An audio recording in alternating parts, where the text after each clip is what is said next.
Welcome to Inspired Living with Cynthia, your weekly dose of purpose, passion, and perspective. This is the space where real conversations meet real inspiration, where we uncover the tools, stories, and insights that help you live boldly, think clearly, and walk confidently into the life you were created for.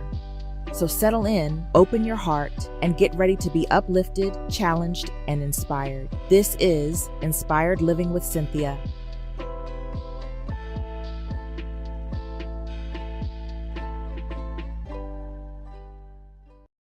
This podcast is brought to you by Jarrett Gordon Ford Davenport, your Davenport Ford dealer for new and used sales. Good evening. Thank you so much for joining us. I am so thrilled that you're here, and I'm humbled that you've chosen to spend this time with me.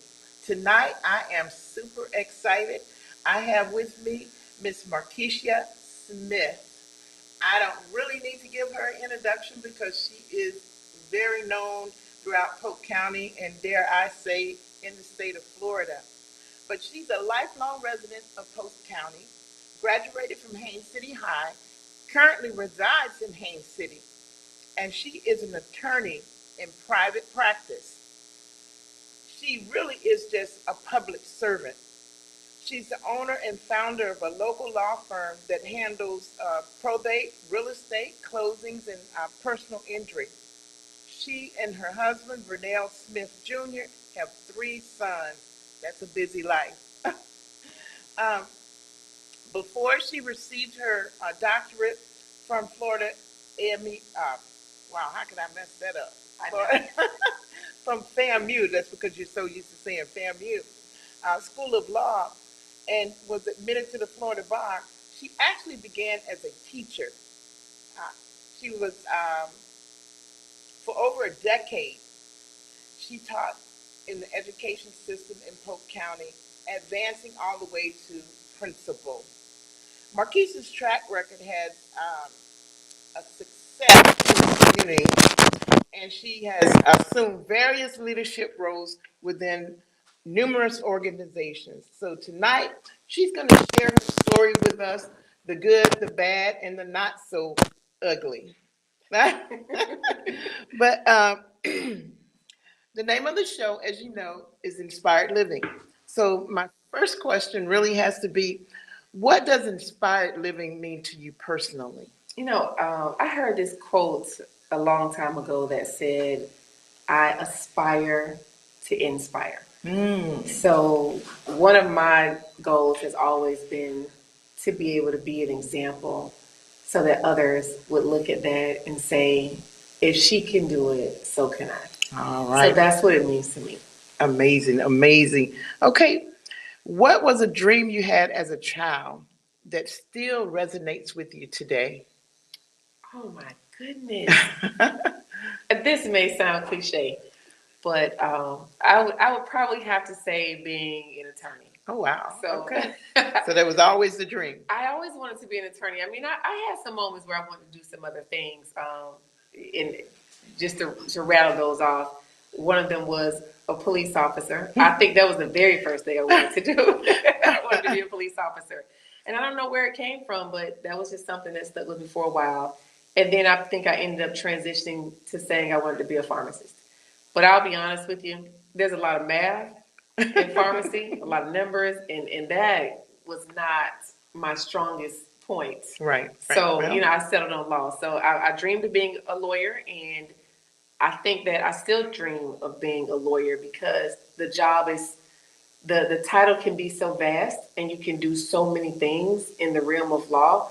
And we just touch the tip of it when we're in one or two practice areas. So I still dream of what I can become as right. an attorney, like That's all the time. that's excellent. So not just one lane, but multiple lanes. Yes. And just helping people. Who were some of the early sources of your inspiration in life, and what did you learn from them?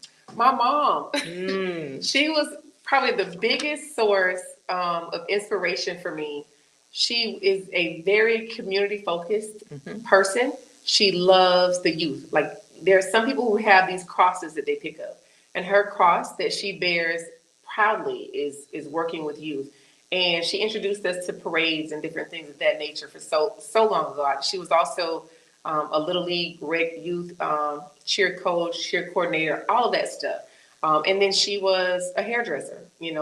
The I guess legal term for that is cosmetologist, but we call her hairdresser. That's right. So she did hair, and she had her own business. She worked for herself, and she was able just to maneuver through spaces professionally, and she was able to fluidly go back into just regular lay terms with different people. And if you've been to the beauty shop and the beauty parlor, not today. Now, today when you go to the beauty salon, it's just you and then the hairstylist. Right. You got to come with your hair already washed, or if not, or blow it out, or if not, you may not get it done or whatnot. You got to book on a booking site.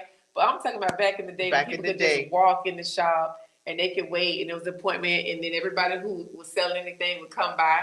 So just to see her navigate those spaces, but then also be able to take in and care for and provide opportunities around the state of Florida to the children of her peers. Right. And they trust that, their children with her, because that's like your most precious cargo. I just saw her move through professional spaces and some that were just late. And I thought she handled them with such grace. And she was such a strong-willed, determined person. She never took no for an answer. So my mom. Right. She's an inspiration. That's truly inspirational. Absolutely. All right. Well, let's every inspiring journey has some valleys. Could you share a moment of significant challenge or a time that you truly felt you were stuck? Oh, this is difficult, but what I'll do is because I'll share my most poignant one that probably resonates with what I'm doing right now. I had a very challenging time with overcoming the bar exam. Okay.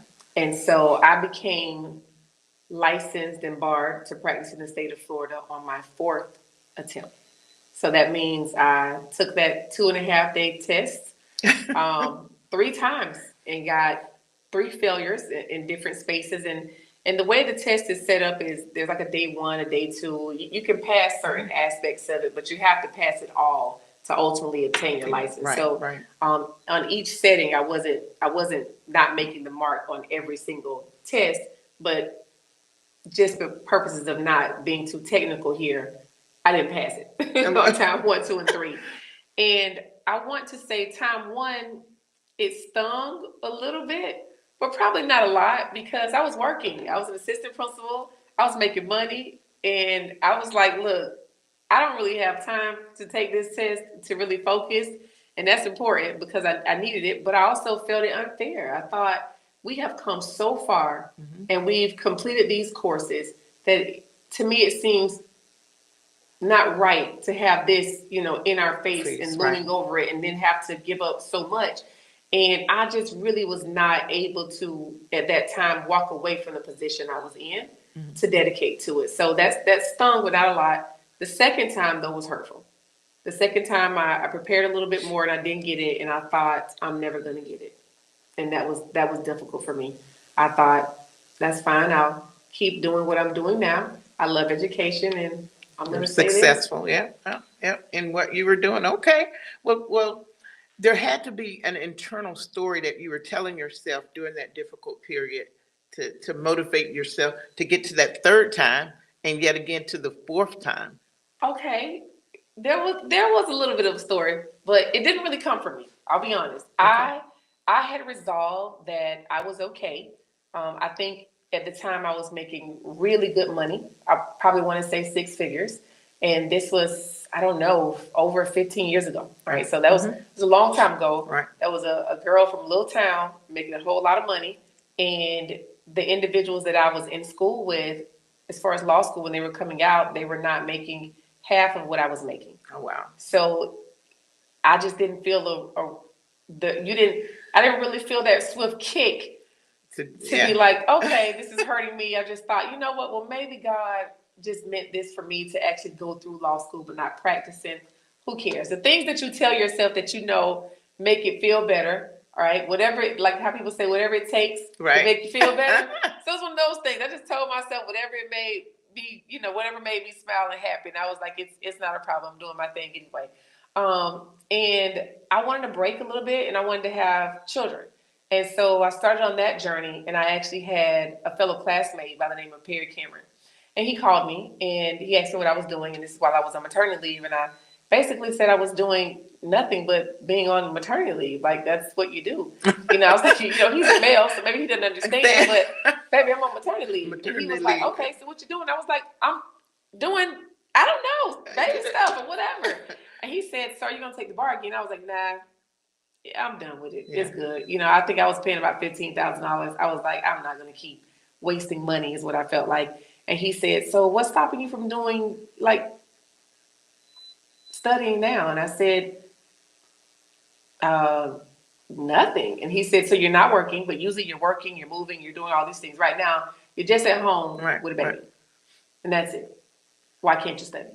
And I said, I guess I can. And I said, I don't know. I don't think I can do it. And he was like, I'll tell you what. I want to buy you a subscription to it was like a series of audio readings with inspirational speakers on it, like Les Brown. And he said, I'm going to purchase that for you and I want you to listen to it. And then I'm going to call you back because I don't want you to give up. And I know you can do it. And I'll be honest with you, I had some conversations with him through law school, but it wasn't, we all had this group that we would talk in. And I guess it was like no person left behind.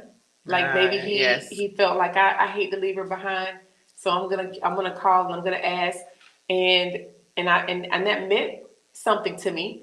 So he purchased it. I think it was like maybe $100 for Audible. That's what it was called at the time, Audible. And we got Audible, and he purchased that for me. And I listened to it, and it took me about 12 hours to get through it. But by the time I got through it, I was motivated. And he called me back and said, "Will you sit again for it?" And I said, "You know what? I'm gonna study for it. That's what I'm gonna give it a try, but this is it." I was like, if I don't get it on time 3, this is it. Because let me tell you, they had this saying in law school, they would say this all the time, one and done, right? So that was a lie. So people would say, we're going to take the bar, we're gonna study, and we're one and done. So, that's the only slogan we came up with because we need our bar passage rate to be up. So, and that was like an accolade. I took it one time, I'm done, I'm supposed to be here, right? So the second time I had to make up my own slogan. So I was like, okay, I want to be 2 and through. Okay. 2 and 3. They wanted done on 2 and 3. So when I wasn't done on time 2, I was like, I don't even have words to say like three and me, or I don't even know. So I was like, get your mantra right. Right. I couldn't give a mantra together, but I was like, you know what? I don't need a mantra. I just need to go do it, right? And so I put the work in. I decided that I was not going to go back to my position. Oh, wow. And I made that decision, but I didn't know when it was going to happen, right? So I committed to studying, and I studied.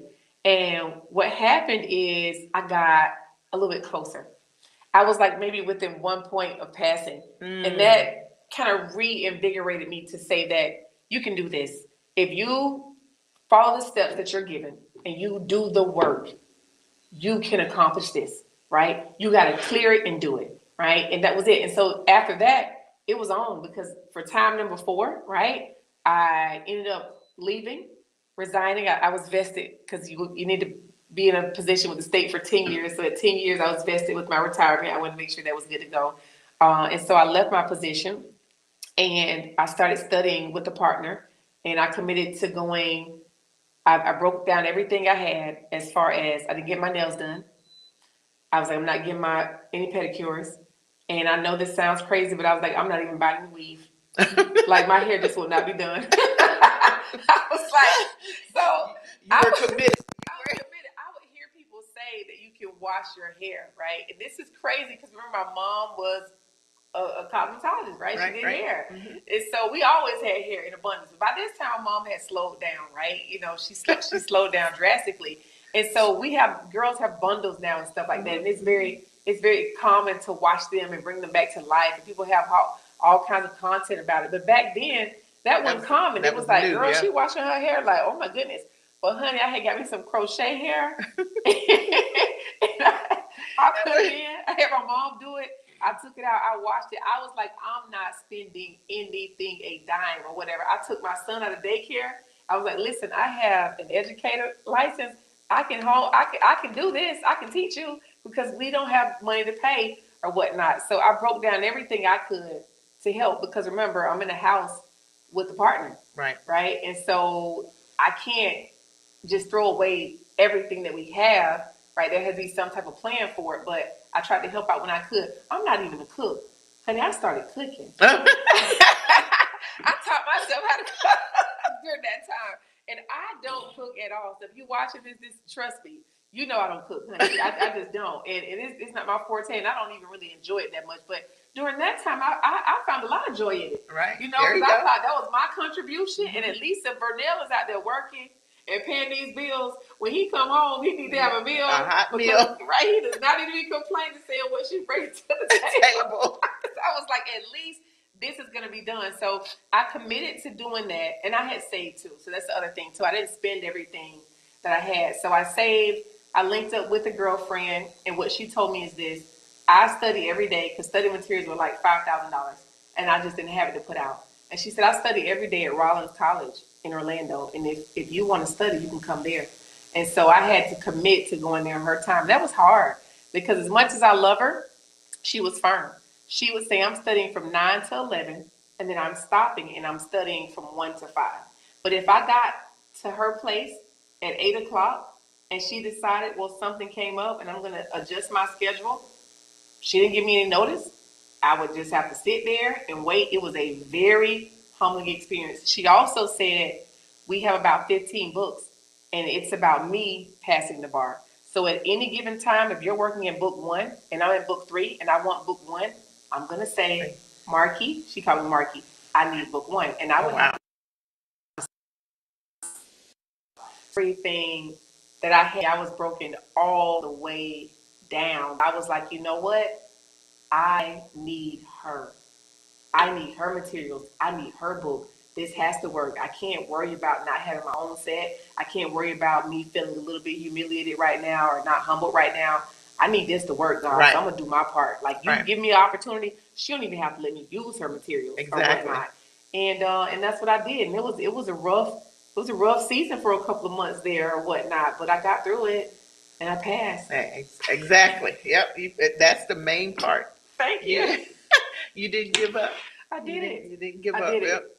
Yep. Who's that person? So thank you, Perry Cameron. That was the classmate of mine that said you can do this. You can do it. Like I see through the facade. You do want this, and now you got time. And it didn't occur to me that you're right. I could study on maternity leave. It just didn't. I thought my time had passed. And sometimes you don't know if you're hearing God, and that's really what it came down to.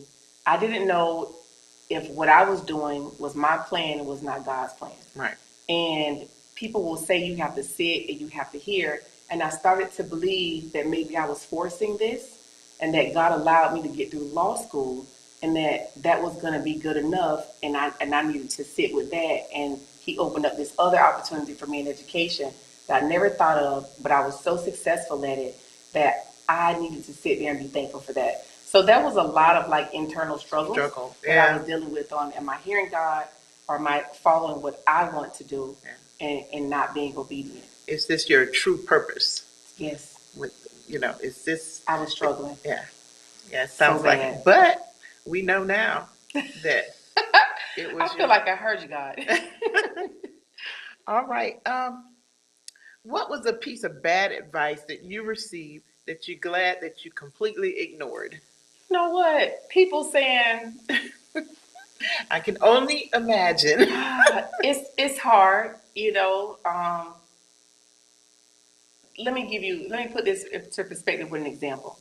I remember I was trying to be an assistant principal in Polk County.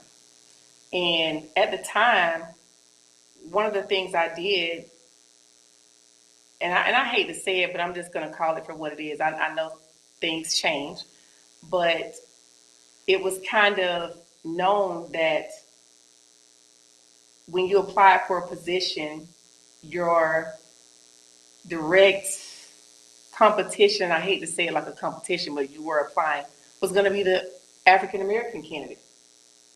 So if a position came open at a school and there were 9 applicants and 3 were African American, then you were competing with the other 2 African Americans because it was kind of common that one of us may make it to the short list to get an interview. Gotcha. Right? Okay. So if 9 people put in, 3 African American, they're going to shortlist 5. There may be a possibility of 4 Caucasians and 1 African American. So really, you're trying to outdo the other African American. And please, if you're listening to this, don't judge me by. I heard another educator, I think it was Ernest Joe, who said this: judge me by my heart. Don't judge me by my mind or what I say. Judge me by my heart, because it's always in the right place. Right. So my heart is really in the right place when I say that. So we supported one another. Most African Americans that I know that were trying to get a position would talk to each other, would look at your experiences and would go through it with you and say, "Are you applying?" And someone even say, "You probably a better fit for this, so I'm not going to apply for this. I'll apply for something that, different or whatnot." And that's how we did it. But sometimes we did have to apply for the same positions. And so sometimes, though, you would have individuals who were already in those positions. There wasn't a lot of us. So I counted. I counted and said, there are 100 administrators and there are 10 blacks. So I know that the odds of me getting it are low, and it was just a balancing thing. But I also knew some of them were coming to retirement. Right. So I know I said I'm not good with numbers, but I did a quick mathematical equation to see how many people were going to be going out and what the likelihood of me coming in and what percentage that we would probably give to an African American. Although I know I got my job based on my work ethic. Trust me, I know that. Right. But it's always the facts that's just what it is. The facts are what they are, and it was the optics, right? So people would say this: why it's hard to do, or you're not gonna get it, or they're not gonna pick African American, or this is not an easy job, and that's the hardest thing to hear sometimes, because I'm not saying it's not hard, but you're doing it, right? So I never tell people that when people come to me and they say, hey, I want to be an attorney, well, I do tell them that, but I don't stop there. When they say, what do you think? I say it's hard. But if you're willing to do the work, you can do it. Right. Right? Anything worth having is worth working for. That's the key. But when people tell you, look, you know what, they discourage you and say, maybe you ought to look at something else. Because it's difficult, it's hard, and this is hard out here, and you got to do this, and you got to be away from your kids, and it's hard, and they never give me any positive reassurance. That's the worst advice I've gotten across the board, because I'm a human, you're a human, you have kids, I have kids. You don't know what my support is, I don't know what your support is, but you would tell me it's hard, which is fine. Give me that, but give me no other assurance that it can be done. Yep. What makes it too hard for me that didn't make it so hard for you? Exactly. Yep.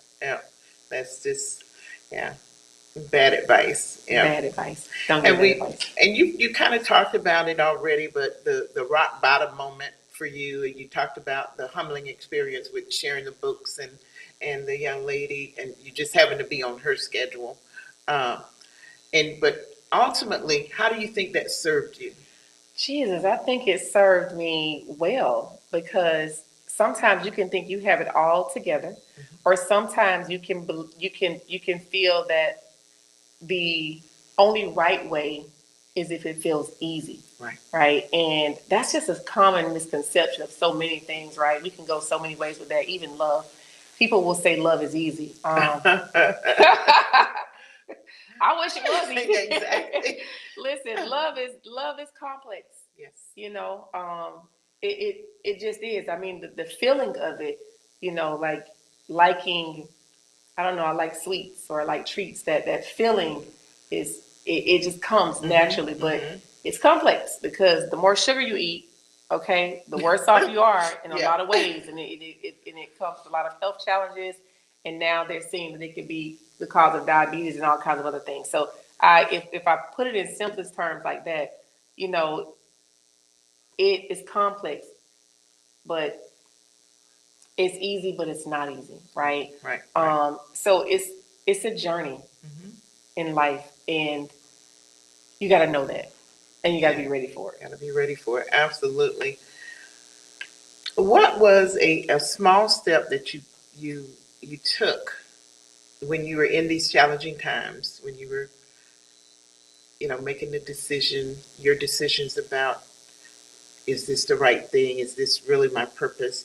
What was a step that you took to pull yourself through those challenging times? So there's a song, I don't know if it's called Here Comes the Sun. And there's a guy who sings it, and my father-in-law is a personal trainer. And every day I would work out with him, and we would go to a park that's close to my house. I think it may be the Big Ram Park now. It's 8-acre park. We would go there and we would do a workout and we would jog, and I would listen to that song every day after I listened to the motivational speaker, Here Comes the Sun. And I just kept telling myself that the sun has to come out again, like it is coming. And so it was movement. It was getting up, praying, meditating, and moving. Because sitting in the house, staying still and staying stagnant wasn't going to cut it. Right. And I don't think people understand just how important walking and moving is. If you're upset, go for a walk. Get into motion. Right? If you feel unmotivated, go for a walk. If you feel hungry, go for a walk. I'm telling you, like, movement is just so important. It's key. So I moved and put good thoughts into me. And that's when I also did a lot of research, and I found out about the negative talk that we have to ourselves. I just started to do a deeper look into me, and I didn't realize then that we had this self-talk, this internal person who tells us every day that you're not good enough. That's why you don't have it. You're in the wrong lane. You're from the wrong place. You're from the wrong house. You ain't got the right resources. You at the wrong time, or whatever. All of that was in my head. So I had to start to try to rewrite how my brain processed things. Right. And so it started to tell me what I could do. And so I use the pop mechanism, which is, if you've ever been to therapy, the super basic principle they teach you sometimes is put a rubber band on your wrist and pop it. So every time you get a negative thought, you pop it. And so it was a really crazy time, honey, because I was popping that rubber band all the time. So I'm sure people who were in therapy understood what I was doing, but other people probably thought, why does she have these rubber bands? Because honey, I would use those thick ones or whatnot, like those thin ones. They would get dirty after a while. Sorry. I didn't always change them right away because I was popping them so much. Oh, wow. But it was a reteaching myself to have a negative experience when that thought popped into my head. So therefore, it didn't do it anymore. Wow. Yeah. So you really just went into my next question, which was practices or habits or mind shift that you had to do to make those changes. Um, What would you say is the most important lesson that failure taught you? It ain't over until it's over, right? Or like they say, like it is not done. Like failure is not fatal and it's not final. Like if you get up the next day and you have breath in your body, you can try it again. And you know what else? I'm gonna take it to Shadrach, Meshach, and Abednego, right? Mm-hmm. You know what I mean? And for my Bible people out there that's all into it, hey, I'm still a new learner of this. But I believe their story goes that they were obviously thrown um, into the fire, and their thing was, hey, he's able, and if he doesn't, he's still able, right? Oh. So I think that's the biggest thing that with failure. I may want a certain thing, right? And I can work for it, and I don't get it. It doesn't come to fruition, but that doesn't mean that I'm a failure or I'm just done. He's still able. Yes, he can still provide. He can still do other things. So you got to know that you are not the you're not the job, right? I am Markeisha. I am a friend. I'm a mother. I'm a wife. I'm a helpmate. I am bigger than I'm an attorney. I am bigger than I was a principal. I'm bigger than I was a community activist, right? So you got to understand that you haven't failed as long as you tried. Right. Anyway. Exactly. You may not have what you ultimately thought you wanted, but that's okay because he's still able, and that's the best thing. Yeah, that is just a excellent way of looking at Shadrach, Meshach, and Abednego, because a lot of people get caught up in all the other stuff, but that is the principle. Yeah, that is the principle. That is. Whether he's able, he may not deliver me. He may not, but he is able. But he is able, and I still believe that, and that's okay. and I'm good with that. And I think also going into things saying, God, I'm grateful for what you've given me, and if you do no more, I'm still okay. Yeah. What can be given can be taken, and it ain't always God. I get that, but it just is what it is. But you can rebuild, right? I love that Mother Teresa poem. Are you familiar with that?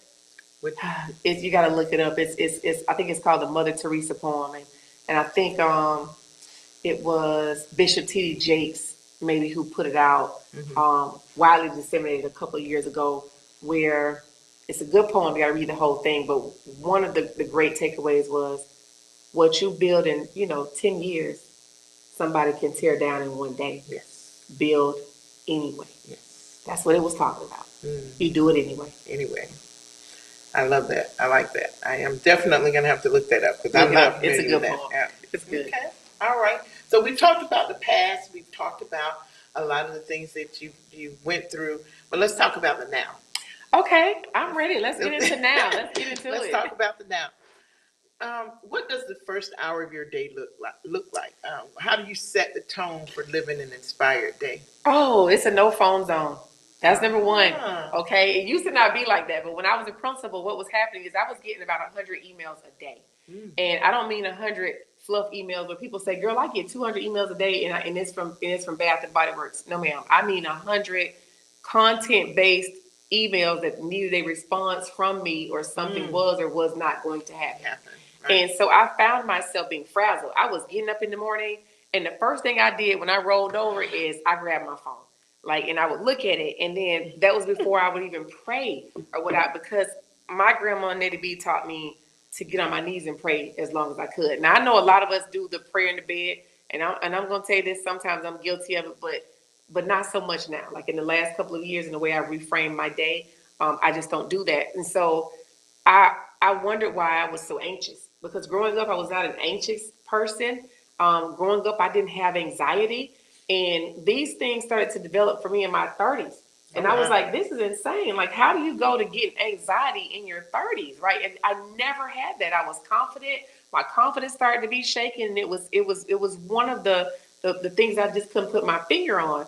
And I started to process, how am I moving through my life? What am I accepting? And then there comes social media, which is great, right? I love social media. I am not the person who is going to tell you I'm never on social media, when I really am. So what I'm going to tell you is, I'm never on social media, but I'm never there because I'm working. But if I get a sliver of time, if I get 5 minutes, baby, social media is my go-to. Listen, I thank Mark Zuckerberg every day. Okay. I just love social media. I can't get enough of it, right? However, I am responsible enough to where if I have to take a hiatus for 3, 4, 5 months, I do. I'm responsible enough as to where if I can't get it on it throughout the day, I won't. And I think that's where the fine line comes in. That, and I know this sounds like I'm going off topic, but I'm not. I'm gonna give you this about day. So going back to when I was a principal, I was getting up and immediately I saw my custodian called in. I saw that there was some flooding in the bathroom. I saw that we had some ESOL testing, or the state was coming down. And so right away I was on defense mode. So I'm getting out of the bed, I'm jumping up, I'm on the floor, I'm trying to pray, and I got all this like in my head too. And so it's hard for me to space out and zone out. So I'm trying to move through that prayer real quick. Then I'm trying to get into the shower. I'm trying to text while I'm doing it. I'm trying to respond to the emails and put things in place and call people. So now I'm getting my kids ready. I'm in a space where now I'm not coming in to them like my mom used to do, not all the time, because she knows she came in not so good sometimes, honey, with the belt. But, she would, okay, and she'll like to say she didn't. But now, instead of me being the mother who says, hey, children, let's get up today, and me bringing them a hot rag, because my mom would do that. I had trouble getting up, so she would warm up a rag for me and wring it out and put it over my face or whatever. So I wanted to be a loving mother like that. But instead of that, now I'm in there saying, get up, you know what I mean? Let's go, you know what I mean? And so now I'm not patient with the kids. Vernell's like saying something to me like my dad. I'm like, hey, it's on the calendar. Like, you see it? And so it was just wasn't a good environment, right? But I didn't realize that. I thought the environment was great because I was getting my stuff done and they were going and they were moving and it just wasn't, right? And by the time I get to work, I'm already tense. I'm coming in and that's not who I wanted to be. That wasn't who I was. I was a very happy person. I was a very funny person, love to joke, love to be carefree. And I realized that through me processing my day like this, I wasn't that person. And I thought to myself, do I have to give that up to stay in this space? So to be successful, do I have to behave a certain way, right? How can I reset this? And I think it was going through therapy, right? So I'm just going to give you that. I didn't come to it on my own. I've been in therapy for quite some time, on and off, just whenever you need it, like a little tune-up. So my therapist basically said, hey, walk me through your day and what are you doing to? And that was something he recommended, doing no phone zone. And so for years, I had this policy now where I don't get on the phone in the morning. When I get up, I lay in the bed, I say a couple of prayers to God before I even touch the floor. Next thing I do is I get on the floor and I am in prayer. I thank you, Lord. I have some holy oil. Sometimes I'll try to bless my kids or Vernell or myself or whatever we're doing, right, for that day.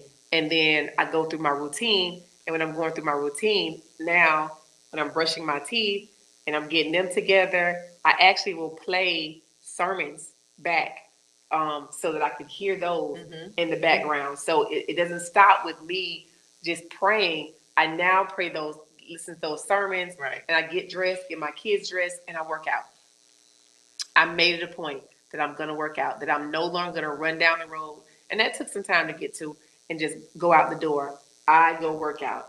And after I work out, I consume a healthy meal replacement, like a shake to give me some substance, and then I'm on my day.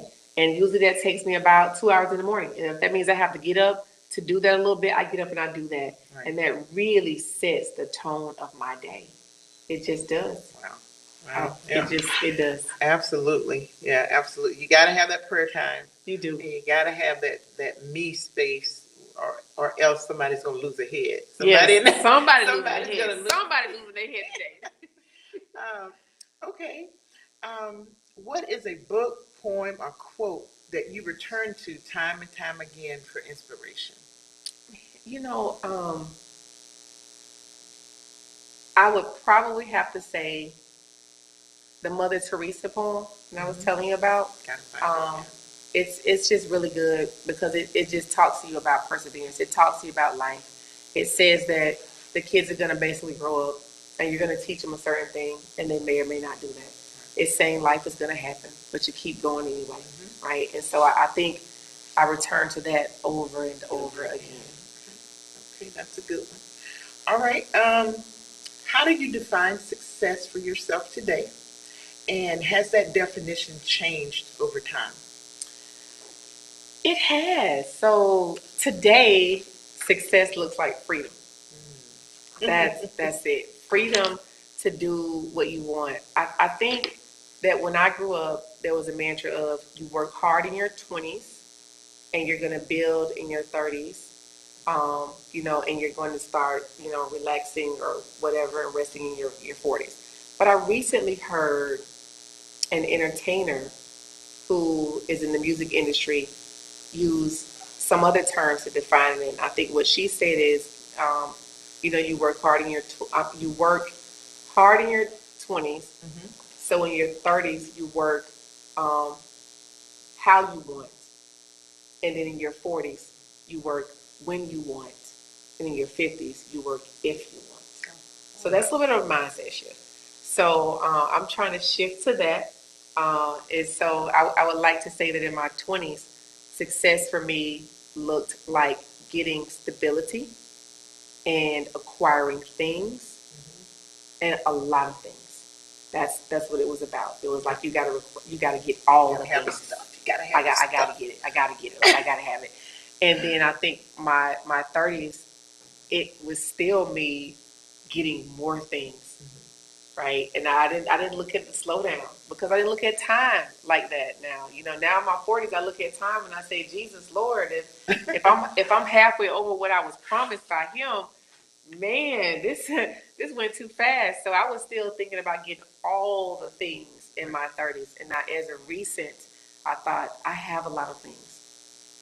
And what next? Because our oldest is 22, and our middle son will be 18, and the youngest will be 14 this year. And we have all the things, and what else? And I'm not going to get those birthday parties back. I'm not going to get the time back when they wanted to hang out with us, and now they don't want to. They're like, I don't want to hang out with you. So we don't get that anymore. And so now it's about freedom. It's freedom to move in spaces with my kids how I want and when I want. It's freedom to be able to turn something down that I don't want to do because I'm okay. So that's what success looks like for me now. It looks like having freedom financially, freedom with time, freedom with being able to make whatever decision I want to make that just makes me happy. Right. That's success. It's freedom. Freedom. And for all you young people out there, that needs to be what it's about. It's about freedom because you don't get anything else. You don't get any redos in life. And some mistakes are just too costly to make also. Yeah. So. Yeah. And the stuff is important, and you want the stuff, but you can't take it with you, number one. You cannot. You cannot. I promise you cannot. Listen, I'm going to give you this funny thing, and I thought about not saying it, but,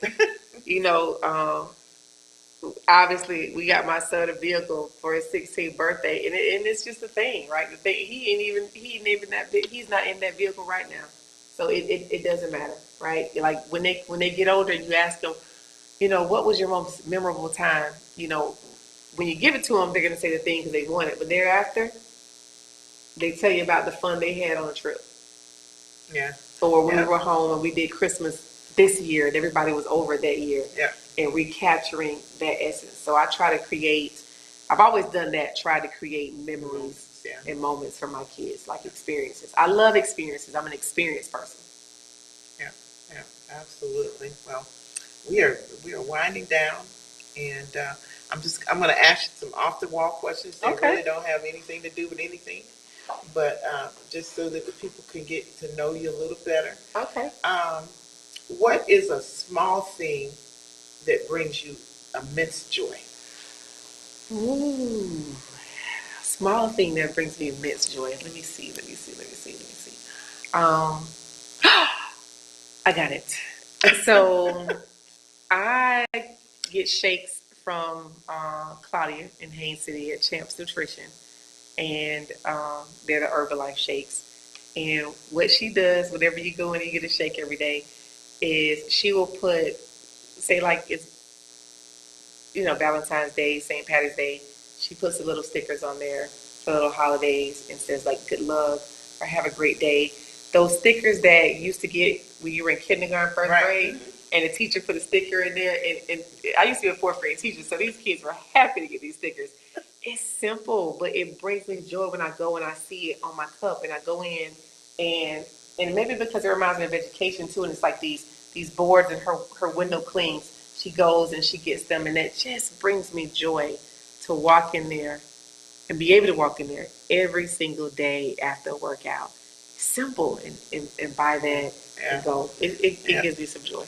Those, I have a first grader, so the stickers are huge. Okay, well, for the record, my kids every day they give me joy when I wake up. Clean it up. Joy. so those are the standard answers. Like my family gives me so much joy every day. Okay. What is the best advice you've ever received in 5 words or less? Go for it. That's the best advice I've ever gotten. Yeah, go for it. Okay. All right. Fill in the blank. The world needs more love. Okay.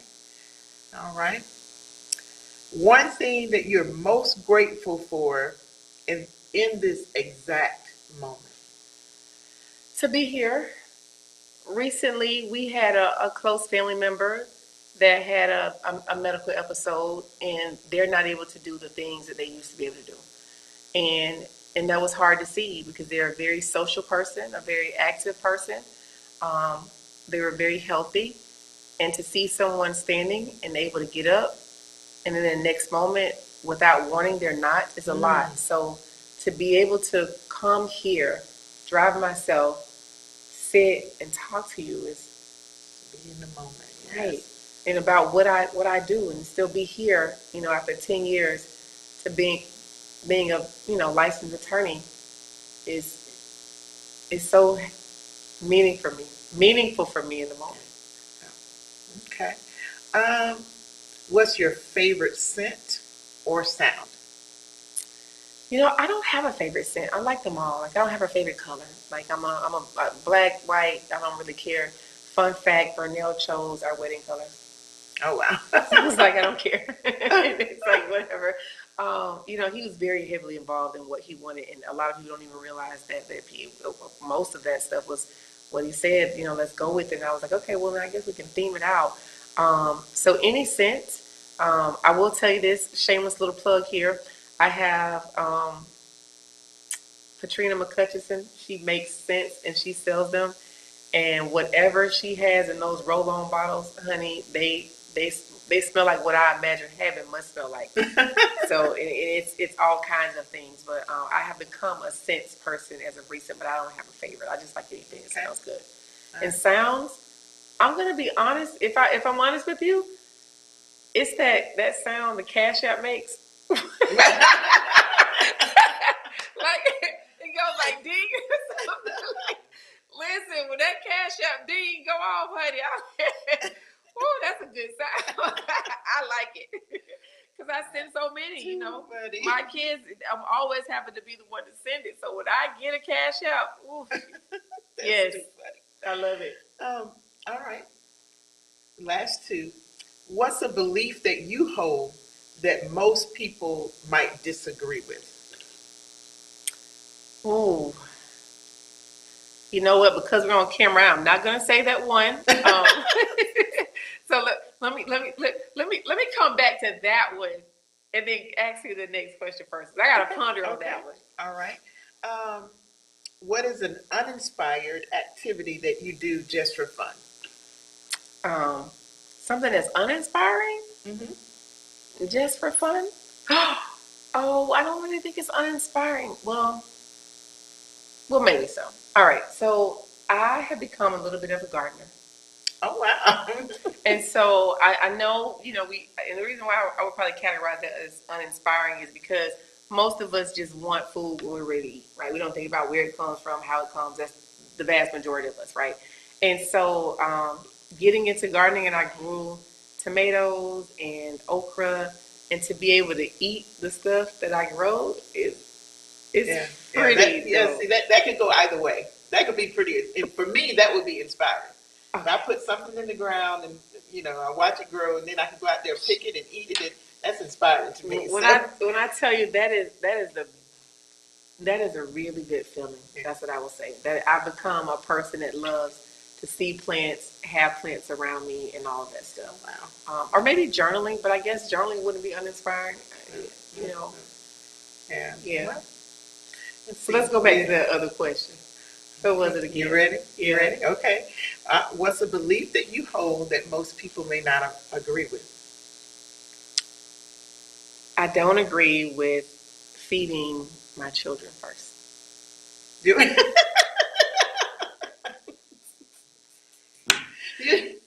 No, ma'am. So, obviously, when I grew up, it was let's feed our elders, and let's get the kids fed, and that was drilled into me. So this is not a knock on the Dozier family, the Bodison family, the Dozier family, because trust the Bowling, because they raised me right. But I don't subscribe to that. The way I've explained it to my circle when I've had conversations with them is in this way. If dinner is on the table, right, and we're about to eat, if I'm going to fix a plate, usually I'm going to fix probably, Vernell's plate and my plate first or whatnot. And then I'll fix the kids, because I believe that there's a hierarchy. And I believe that there's a hierarchy that exists within families. And Vernell and I are at the top of the hierarchy for our family. And our kids stem and they flow out from under us. And those kids, although they're extensions of us, we're putting them in a position where they're going to go out and have their own lives, and they're going to get families, and they're going to raise them, and they're going to be the top of that hierarchy in their household. And at that time, their kids are going to be subordinate to them, and they're going to need to make sure they enforce it. That's how I feel. I also see it in a manner that if something were to happen to me today, or Vernell, my kids at this stage could not replace us, right? So if something were to happen to my kids, on the contrary, I never want that to, they got a better chance of survival than if something happened to me. We would have less of a chance of survival if something happened to me and Vernell, because they can't take care of us. So I look at it like, hey, me and Vernell have to take care of them. If there is one piece of pizza, Vernell and I gonna split that piece of pizza, and that's it. They ain't getting nothing. And I say nothing because what's gonna happen after that is we need that for energy or whatever, and Vernell and I then gonna go out and make sure we find something else to eat for them kids. We're gonna bring it back because that's our due day responsibility. However, when I'm sitting here giving you the piece of pizza because you're hungry, you can't do nothing for me. They're gonna eat the pizza and then lay down and go to sleep. And we all gonna lose. And wait for you to come back. Yeah, and wait for the next piece. So we just kind of like, I just reinforce that hey, listen, like this right now stems from us. So we have to have help, and we have to have sustainability. And to do that, we come in, we've had a long day, right? It's no different when you tell your kids to clean up and do chores. We've had a long day. It comes in, it's us. We should not have to walk into here and these things are out of place, they're out of order. You're expected to do certain things. There's a hierarchy, right? You got a job, we got a job. But our job right now is the one that allows all of this.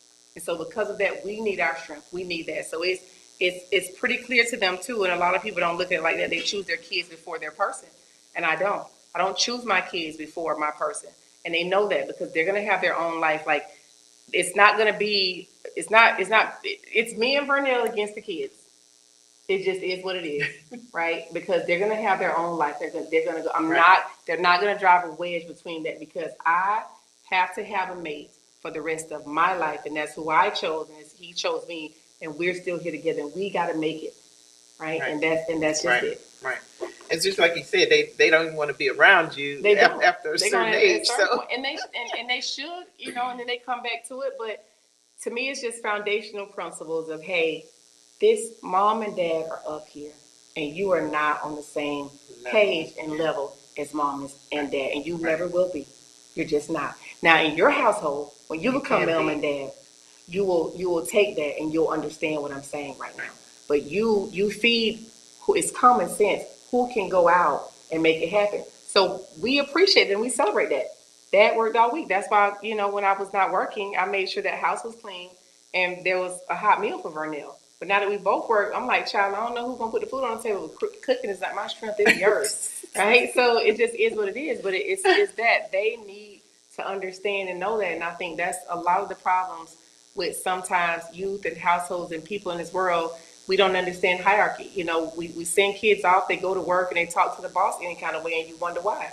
You know what I mean? Like it's a way to speak to them. It's because I didn't grow up like that, Been trained. You gotta train them all the way up that, hey, my mom had a long day, she had a hard day or whatever. If it's one piece left in there, you ask before you get that one piece because I may want that because you can't go buy me no more, but I can go buy you more, right? So you ask me because if I really want it, then I'll go buy you some more if that's the case.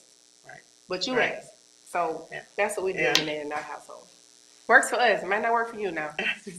Caveat. All right. Two closing questions. This is it. We're wrapping up. What is a message that you hope every listener takes away from the conversation that we've had tonight? You can find inspiration from anything, right? And a lot of it starts within. And don't be afraid to make relationships, to communicate with people, to ask questions, to get help, or to fail. Like, it's okay. Yeah, it's okay. Most definitely that last part, because most people, as we started out talking about, look at failure as the final. That's it. I failed. I'm not going to try again. Yeah. It's over. So that's keep going. That's the big thing. Keep going. Yeah, that's great. That's a great message. And lastly, what's the best place for our audience to connect with you, to learn more about you and your incredible work? What's some stuff you're working on now, and how can they reach Attorney Smith? Well, listen, you need to go to my Facebook page at the Law Office of Marquise Smith, PA, and click like. I guess it's not follow anymore. I would say go to my Instagram page. It's called Mrs. Lawyer Up. I do have a TikTok, and I think it's also called Mrs. Lawyer Up. A lot of things that I'm working on right now are probably trying to diversify. So I recently started in municipal law work. And so what that means is I end up getting to be able to be the representative for like a local city. And so I really like that work. It kind of mirrors education a lot. So I'm doing that. Obviously, if you're in a wreck and need a check, give us a call, right? If you injure your back, you need some racks, give us a call. Sorry. That's because we do personal injury. You can just call 863-866-9917. If I'm not there, any of my team can help you or whatnot, but you can always ask for me too. Other things that we're working on is Vernell and I have, other business ventures that we, do, and we work on different things in the community. 2 events that we usually bring to Haines City, but it's open to anybody, is a health fair, Health and Wellness Summit. We usually do that every year in September or October. And then last year, I think we brought out Billy Blake or whatnot, the guy who was the founder of Tybo back in the day. So I'm not sure who we're bringing out this year, but it's probably going to be someone. And we also do a fall festival. The city used to do one, and then maybe it stopped for some reason or another. So that's another initiative that we took on. And we recently started a nonprofit, which is Pathways to Progress and Success. So we're trying to do a lot more work in the community with that. So, those are just some things that we're doing. Got a lot going on. We do, a And lot. we didn't talk about her husband in this podcast because I'm going to have him on and he can tell his own story. But he is one of Haines City's commissioners. So, Okay. and they do great work together. So it has been my pleasure to have you on tonight and just listen to your story. I've heard bits and pieces of it as we shared platforms and we're on programs together. And I said to myself when I was planning all this, I said, I've got to make sure I have her on so I can get the full story. Well, thank you. And Thank you not for just having me. bits and pieces. Oh, you're more than welcome. You're more than welcome. And I'll have you back for sure. Definitely. It got to be a part two. Listen, because we didn't touch on a lot of things. I know. I do a lot of stuff. We do a lot of real estate. I believe in, financial freedom that way.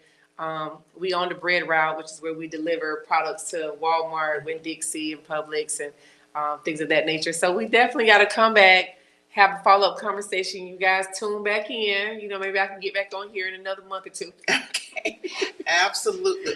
Again, thank you so much for taking the time. And I know we kind of text back and forth earlier today. You had a full day. Yeah, it was a full day today. Today was very full. I certainly appreciate you toughing it out and making your way over here. Well, I always say this is a labor of love, and I am glad to be wanted. I really am. Absolutely.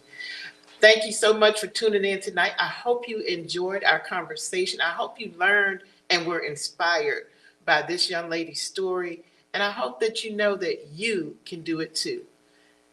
Thank you for listening. Once again, Inspired Living with Cynthia. This podcast was brought to you by Jarrett Gordon Ford Davenport, your Davenport Ford dealer for new and used sales, with 1,868 new and used Fords in stock. Visit us to test drive any of Ford's new vehicles, from the best-selling F-150 truck to the all-electric Mustang Mach-E compact crossover. Ford's latest models offer world-class comfort, cutting-edge infotainment, innovative driver safety aids, and turbocharged power. Jarrett Gordon Ford Davenport.